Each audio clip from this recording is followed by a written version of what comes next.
Salut les amis, comme je le disais, une petite vidéo, je vais continuer d'en faire un petit peu quand même, histoire que vous ayez un petit peu des petites choses à vous mettre sous la dent. Dans l'état actuel des choses, là j'interviens tout simplement sur, comme le message l'indique, une des plus belles surprises que j'ai eues pour les années du printemps, qui va être Jellyfish Can Swim in the Night.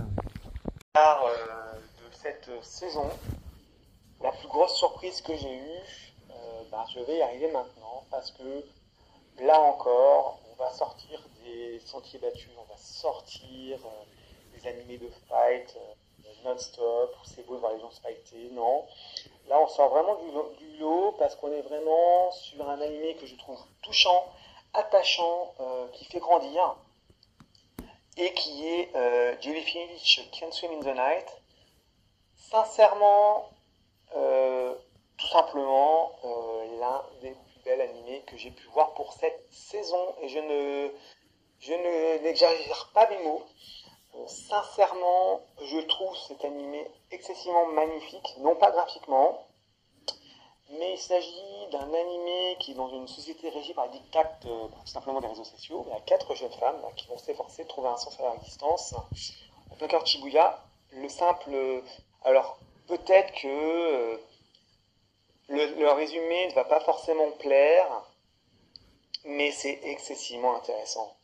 On a Mayuru qui est une illustratrice qui arrête de dessiner, on a Kano qui est une ancienne idole qui veut faire ses preuves en chantant, on a une VTuber, on a une compositeur, et ils vont tous fournir un groupe qui s'appelle Jelly, afin effectivement d'accomplir leurs rêves ensemble.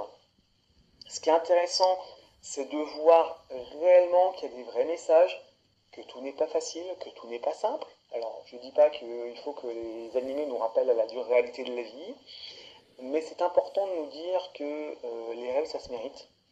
Les rêves, il faut les poursuivre, et je trouve que le message est simplement magnifique. Bien sûr, ça peut parfois paraître un petit peu naïf, bien sûr, ça peut être parfois un peu simpliste, mais en fait, le fait que ces 4 personnages s'autogèrent, se soutiennent mutuellement pour accomplir leurs projets, leurs rêves. Certes, ils ont tous un certain vécu, certains plus de difficultés que d'autres, et c'est pas forcément les meilleurs qui sont les mieux. C'est très très très très sain comme animé. Je trouve qu'on est sur quelque chose de riche. On est limite sur du développement personnel. On est limite sur vraiment une très belle évolution de personnages. Sincèrement, bien sûr que j'ai été touché par plein d'animés que j'ai pu voir, mais je trouve particulièrement bien écrit, particulièrement mignon, particulièrement attachant. Franchement, c'est une belle surprise. Les voir affronter les affres de la vie en étant unis, en s'aidant mutuellement, tenter de faire face à tout ça avec chacune leurs rêves, pour le coup, je suis peut-être pas le public, mais il faut bien admettre que ça fait plaisir et ça fait du bien. Donc, n'hésitez pas à tenter l'expérience Jellyfish Catching the Night, parce que franchement, c'est une très belle expérience que vous ne regretterez pas.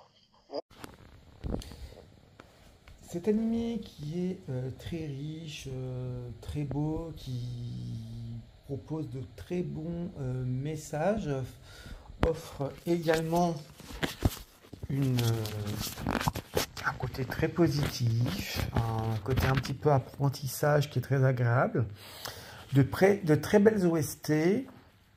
En plus, toute la différence avec les autres animés, c'est que effectivement, les héroïnes sont humaines, limite trop humaines, avec leurs failles, avec leurs faiblesses, avec leurs doutes. Entre l'une qui a fui la classe parce qu'elle n'était pas populaire, parce qu'elle était trop bizarre, l'autre qui a arrêté de faire ce qu'elle aimait parce que ça lui apportait, parce qu'elle s'est dit que la vraie vie, il fallait apporter un vrai travail ou une vraie passion. Puis une sérieuse, et puis notre pianiste qui effectivement n'était plus la meilleure alors qu'elle a vécu pour toujours à être la meilleure. Mais en fait, cette fine équipe, dans Jellyfish, c'est vraiment très bien parce qu'il y a une très belle alchimie entre les personnages.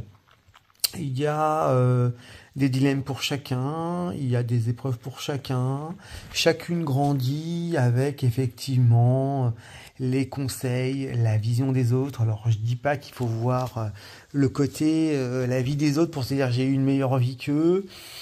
Mais c'est vrai que voir ces quatre filles effectivement travailler ensemble et de concert pour faire un bon groupe, pour faire quelque chose de beau, pour marquer les esprits, faire quelque chose de marquant ensemble, pour laisser une trace, ben faut bien admettre que c'est très attachant, c'est relativement sympathique et mignon.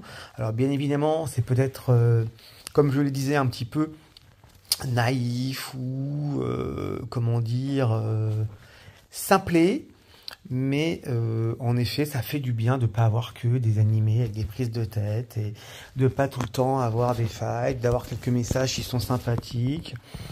Je pense que ça peut en plus aider. Alors c'est pas, je pense que ça pourrait même aider des personnes qui ont peut-être plus jeunes que mon public, mais des personnes qui ont eu des problèmes à s'intégrer ou des problèmes de harcèlement scolaire ou qui se cherchent encore.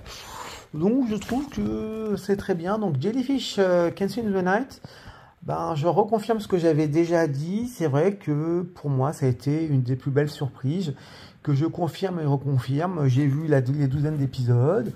Ben, effectivement, c'est mignon. On n'est pas dans le classique du manga. Mais du coup, ça vaut la peine. Donc parfois, donner la chance aussi à d'autres animés, c'est bien aussi. C'est aussi un peu le fer de lance, c'est ce que j'ai tenté de faire un petit peu avec ma chaîne pendant un moment. Donc n'hésitez pas à suivre si cela vous intéresse. À plus les amis.